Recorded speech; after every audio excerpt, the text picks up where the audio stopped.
Hi, dear student, how do you feel? I hope you all are fit and fine by the grace of Almighty. Dear students, I am here again with a new topic. Our today's topic, Arriving in the Orient. It's Unit 15, Lesson 2, Arriving in the Orient, Prachya Gomon. So, let's begin our today's topic. Elizabeth spent 30 pounds on summer frocks and set sail immediately. Elizabeth 30 pound দিয়ে একটি গ্রীষ্মকালীন পোশাক কিনেছিল। Elizabeth 30 pound দিয়ে একটি গ্রীষ্মকালীন পোশাক কিনেছিল এবং সহসায় সমুদ্র যাত্রা করল। The ship, the ship heralded by rolling porpoises plowed across the Mediterranean and down the canal into a sea of staring enamel like blue, then out in the green wastes on the Indian Ocean, where flocks of flying fish skimmed in terror from the approaching hull. Elizabeth গ্রীষ্মকালীন একটি পোশাক কিনেছিল 30 pound দিয়ে শুধু সমুদ্রযাত্রা করার জন্য এবং সে সহসা সমুদ্রযাত্রা শুরু করে দিয়েছিল এবং সেটি ছিল ভূমধ্য সাগরের মধ্য দিয়ে খাল অতিক্রম করে এনামেল সাদৃশ্য একেবারে নীল নীল যে সমুদ্রের যে জলরাশি সেখান দিয়ে দেন out in the green wastes এবং সবুজ যেখানে সবুজ নোংরা সব কিছু পড়ে যে ইন্ডিয়ান অশনের পানিটা বা যে ভারত মহাসাগরের পানি সবুজ হয়ে গেছে তার মধ্য দিয়ে where flocks of flying fish skimmed in, যেখানে কিনা উড়ন্ত যে মাছগুলো আছে যে মাছগুলো উড়ে বেড়ায় সেই মাছগুলো সে জাহাজ আসতে দেখে সেখান থেকে সরে গেল এবং পালিয়ে গেল। এখানে আমরা একটা ম্যাপ দেখতে পারি যেখানে মেডিটারেনিয়ান সি এবং ইন্ডিয়ান ওশান। মেডিটারেনিয়ান সি হচ্ছে ভূমধ্যসাগর আর ইন্ডিয়ান ওশান হচ্ছে ভারত মহাসাগর। তাহলে ভূমধ্য সাগর হয়ে দেখো এই যে ম্যাপ দেখলে আমরা বুঝতে পারবো যে মেডিটারেনিয়ান সি দিয়ে কেমন করে ইন্ডিয়ান ওশানে তারা পৌঁছেছিল, তাহলে ভূমধ্য সাগর হয়ে তারা ভারত মহাসাগরে চলে আসলো। At night the waters were phosphorescent and the wash of the bow was like a moving arrowhead of green fire. Elizabeth loved the life of board ship. She was going to love India, she knew. এবং যে জাহাজগুলো যাচ্ছিল সেগুলো শোষক বা ডলফিনগুলো যে পথ নির্দেশিকা দিচ্ছিল সেই পথ নির্দেশনা অনুসারে কিন্তু জাহাজগুলো মানে চলেছিল এবং মানে শেষ পর্যন্ত ভারত মহাসাগরে চলে আসছিল। At night the waters were, যেটা আমরা জানলাম যে রাতের বেলাতে কি হয়ে থাকে, রাতের বেলাতে যে জাহাজের যে আলোক যেটা তীক্ষ্ণ ধারালো একটু অভিমুখে যেটা থাকে সেইটি বরাবর জাহাজ চলা শুরু করলো। Elizabeth loved the life on board ship. Elizabeth loved the life, Elizabeth সবসময় জাহাজের জীবনে পছন্দ করতো। She was going to love India, she was going to love India, সে যে ভারতকে ভালোবাসতো সে নিউ, সে সেটা জানতো। তাহলে সে যে ভারতকে ভালোবাসতো সে সেটা জানতো।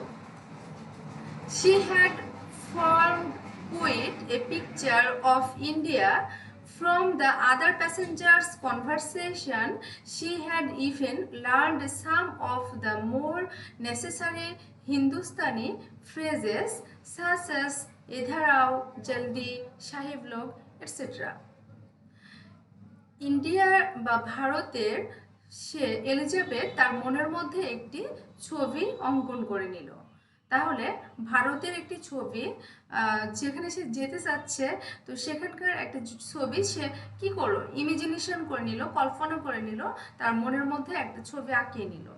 From the other passengers conversation, এবং অন্য যে যাত্রীরা রয়েছে সেই যাত্রীদের আলাপ আলোচনা হতে she had even learned some of more necessary Hindustani phrases, সেখান থেকে তিনি আরও কিছু প্রয়োজনীয় যে ফ্রেজগুলো রয়েছে সাস, যেমন ইধারাও জলদি, সাহেব লোক এটসেট্রা, এই কথাগুলো সে আয়ত্ত করে নিয়েছিল, এই কথাগুলো সে শিখে নিয়েছিল, কারণ সে ভারতকে ভালোবাসত।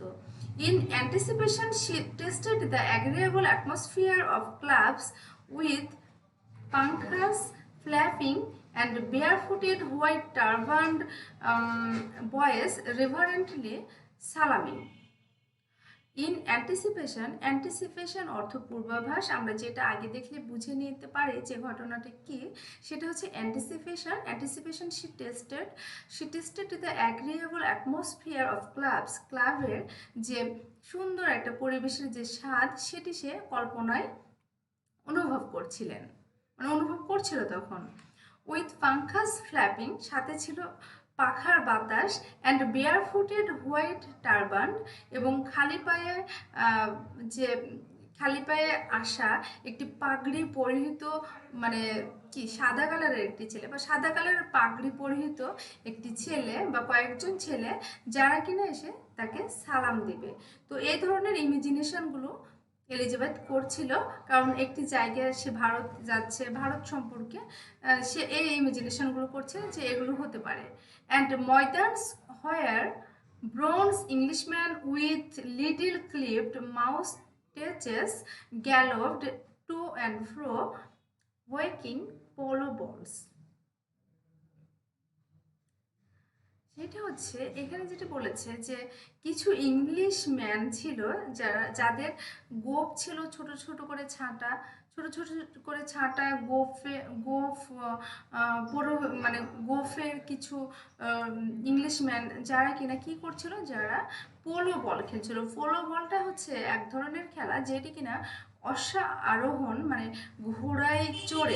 ঘোড়াতে থেকে এক ধরনের স্টিক দিয়ে একটা বল নির্দিষ্ট একদিকে নিয়ে যাওয়ার চেষ্টা, সেখানে মানে পক্ষ বিপক্ষ থাকবে এবং এই বলটি নিয়ে যে খেলার যে চেষ্টা, নির্দিষ্ট একটা দিকে যে গোল দেওয়ার চেষ্টা বা নির্দিষ্ট দিকে একটা নিয়ে যাওয়ার চেষ্টা, এইভাবে কিন্তু এই খেলাটা হয়ে থাকে, সেটাকে বলা হয় পোলো বল। তো এই খেলাটা এদিক সেদিক তখন নিয়ে যাচ্ছিল, খেলাটা চলছিল। তো তিনি এখানে যেটা বলেছেন যে it was most as nice as being rich the way people lived in India.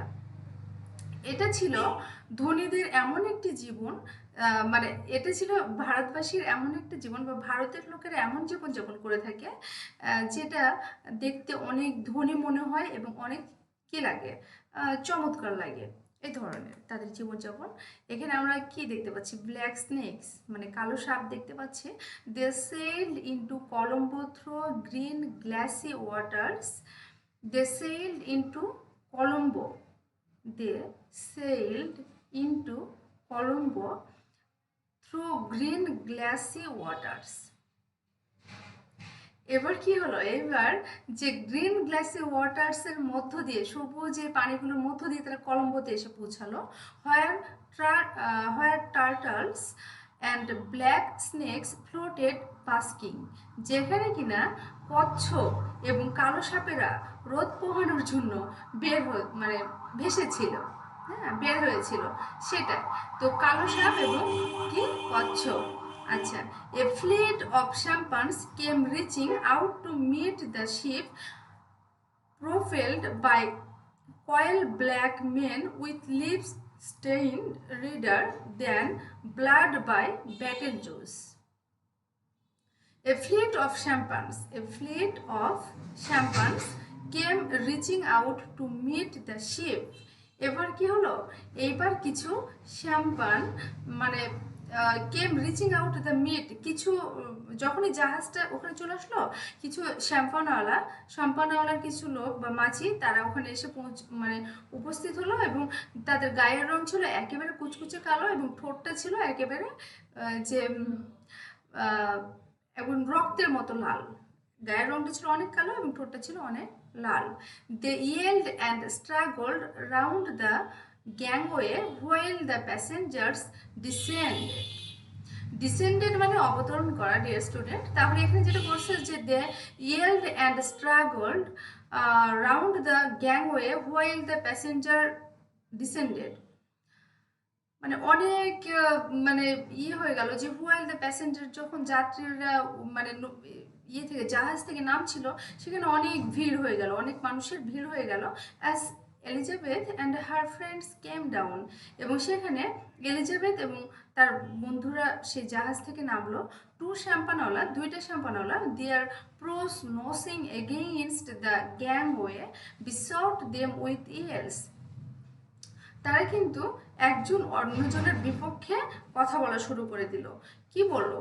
Don't you go with him Mishi, Mishi আপনি ওনার সাথে যাবেন না, আপনি ওর সাথে যাবেন না মিশি।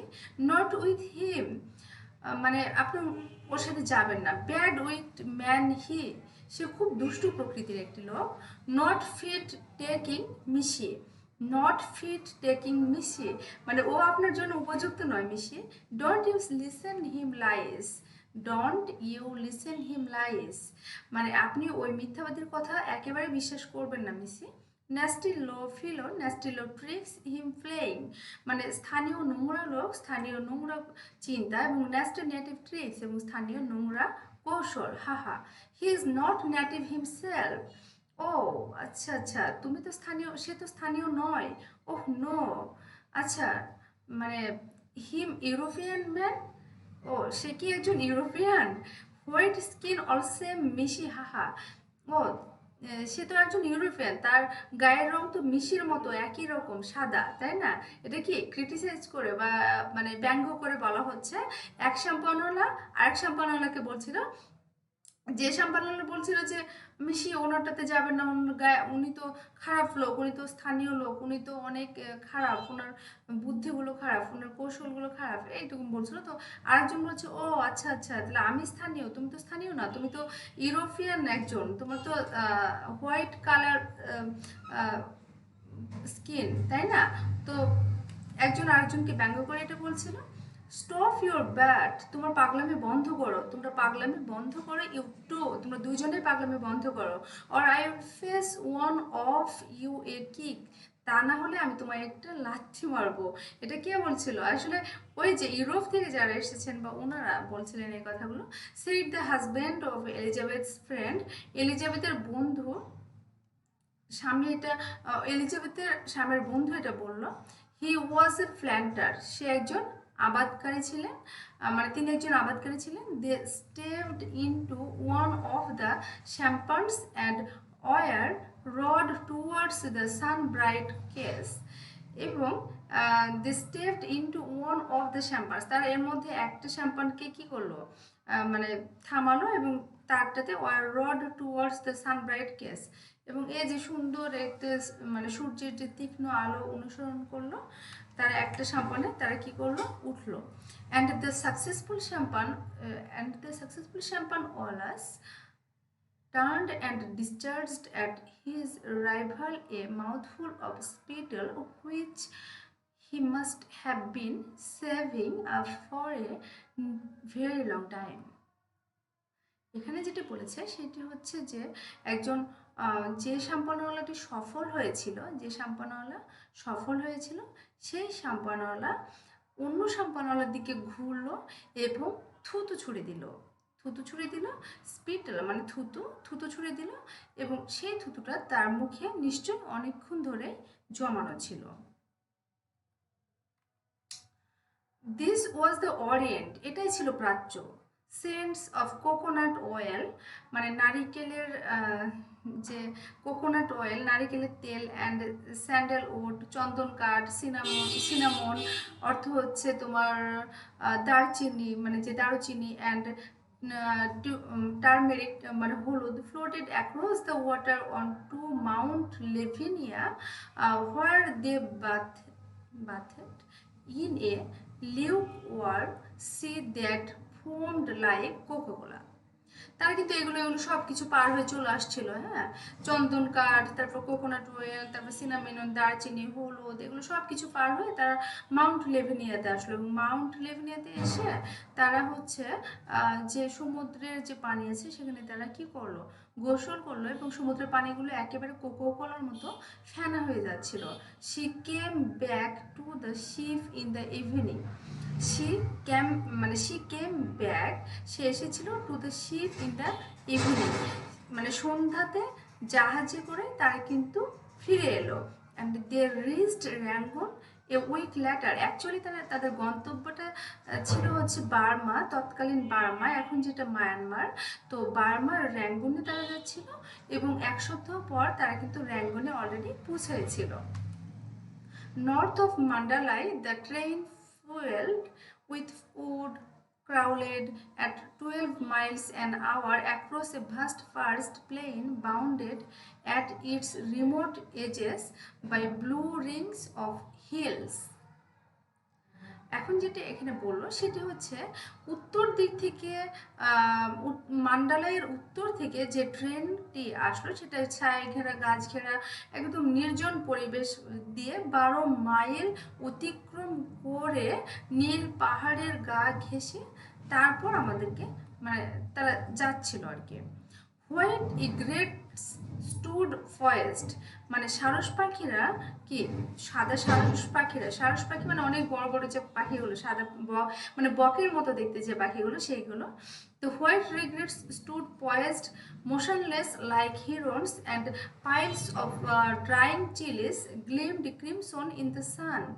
যেটা কিনা যেখানে কিনা শুকনো মরিচের স্তূপগুলো একেবারে সূর্যের আলোতে গোধূলির মতো মনে হচ্ছিল। Okay. Sometimes a white pagoda rose from the plain like the breast of a supine giantess. Giant অর্থ হচ্ছে বিশাল, অনেক বড়, দানব আকৃতি, এই ধরনের। হ্যাঁ, তো যেটা এখানে বলছে সামটাইমস এ হোয়াইট প্যাগোডা রোজ, মানে একটা হচ্ছে হোয়াইট প্যাগোডা, মানে যে সাদা সাদা যে প্যাগোডাগুলো ছিল সেই প্যাগোডাগুলো একেবারে যেন from the plane like the breast of a supine giant, মানে বড় বড় দানবের মতো লাগছিল সেই প্যাগোডাগুলোকে দেখতে, ভয়ঙ্কর। So the early traffic night settled down and the train jolted on slowly, stopping at little stations where barbaric yells sounded from the darkness. আস্তে আস্তে রাত হচ্ছিল এবং ট্রেনটি উঁচু নিচু পার হয়ে ধীরে ধীরে আস্তে করে তারা স্টেশন থেকে ভিতরের দিকে যাচ্ছিল, এবং সেখান থেকে অন্ধকার থেকে একটা বর্বরচিত শব্দ শোনা যাচ্ছিল। Half naked man with their long hair knotted behind their heads moved to and fro in torch light hideous as demons in Elizabeth's eyes. এখানে যেটা বলেছে যে সেখানে মানে অর্ধ উলঙ্গ কিছু মানুষ, অর্ধ উলঙ্গ কিছু লোকজন, এবং তাদের চুলগুলো ছিল জটানো জটানো, অনেক বড় বড় চুল। তারা কিনা কি করছিল, এদিক ওদিক ঘোরাঘুরি করছিল, এবং তাদেরকে দেখে এলিজাবেথের কাছে তাদেরকে মানে বিভৎস বা কুৎসিত বা বিশ্রী, মানে একদম ভয়ঙ্কর একটা কিছু তার কাছে মনে হচ্ছিল এলিজাবেথের কাছে। The train plunged into the forest and unseen branches brushed against the windows. It was about 9 o'clock when they reached Kautada, where Elizabeth's uncle. Train আস্তে আস্তে বনের মধ্য দিয়ে যাচ্ছিল এবং অজানা কিছু বা অপরিচিত কিছু ডালপালাগুলো বারবার জানালাকে স্পর্শ করে যাচ্ছিল। ইট ওয়াজ অ্যাবাউট 9 o'clock, এটা ছিল 9টা, মানে তখন বাজে 9টা। হোয়েন দে রিচড কাউটাডা, যখন তারা কাউটাডাতে পৌঁছেছিল। হোয়ার এলিজাবেথস আঙ্কেল, যেখানে এলিজাবেথের চাচা, আঙ্কেল অ্যান্ড আন্ট, চাচা এবং চাচি, were waiting with Mister McGregor's car and with some servants carrying torches. যেখানে এলিজাবেথের চাচা এবং মিস্টার ম্যাকগ্রেগরের গাড়ি এবং কিছু দাসী যেখানে আলো নিয়ে অপেক্ষা করছিল, বা ভৃত্যরা আলো নিয়ে অপেক্ষা করছিল, অপেক্ষা করছে। Her aunt came forward and took Elizabeth's shoulder in her delicate shorine hands. তার চাচি সেখানে এসেছিল, তার চাচি সেখানে আসে এবং তাকে কি করে, তার সোরাইন হাতে মানে এলিজাবেথের কাঁধে কোমল একটা স্পর্শ করে দেয়, ভালোবাসা দেয়, মানে তার চাচি।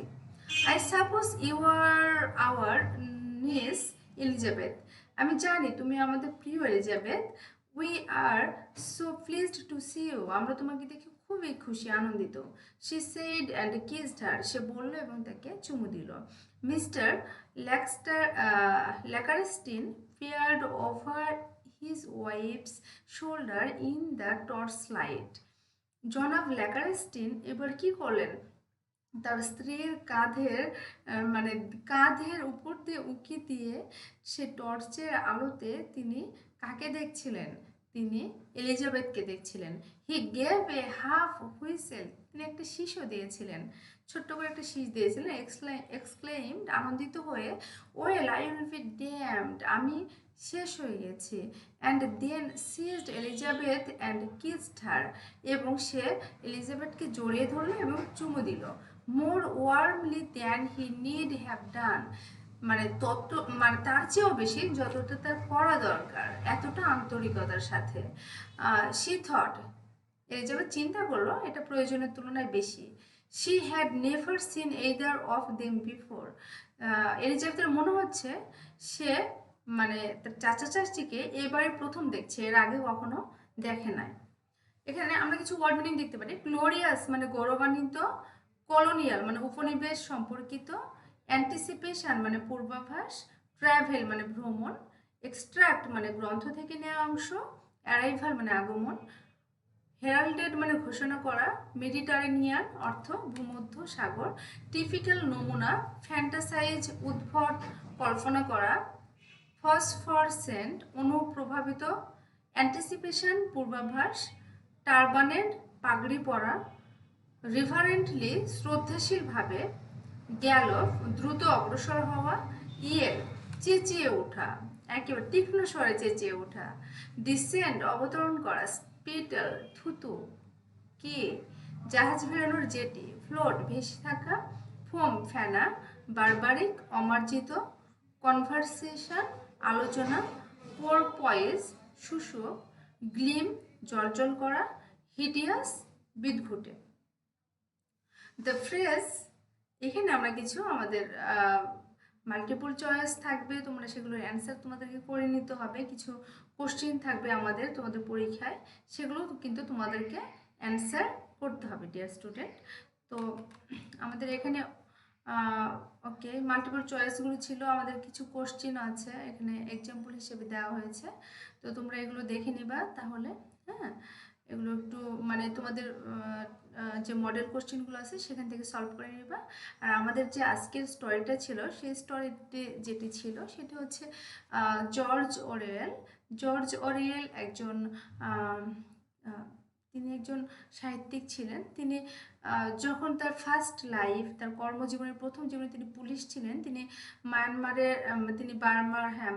তিনি কিছুদিন কাজ করার সুযোগ পান। তো তিনি এলিজাবেথ যে ভ্রমণটি করেছিলেন, এই ভ্রমণটি নিয়ে তিনি লিখেছেন। তো তার লেখার মাধ্যমে যে উপনিবেশবাদটি ফুটে উঠেছে, এবং এই যে বারবার দেখছিলাম যে সাম্পানাওয়ালাগুলো ঝগড়াঝাটি করছে, তারা দেখতে খারাপ, তারপর এই যে বিষয়গুলো বারবার আসছিল, বা প্রয়োজনের তুলনায় তাকে তার চাচা চাচি বেশি আদর করেছে এটি তার মনে হচ্ছে, এই বিষয়গুলো, এই বৈষম্যগুলো ফুটে উঠেছে এই গল্পের মধ্য দিয়ে, এবং প্রাকৃতিক সৌন্দর্যগুলো।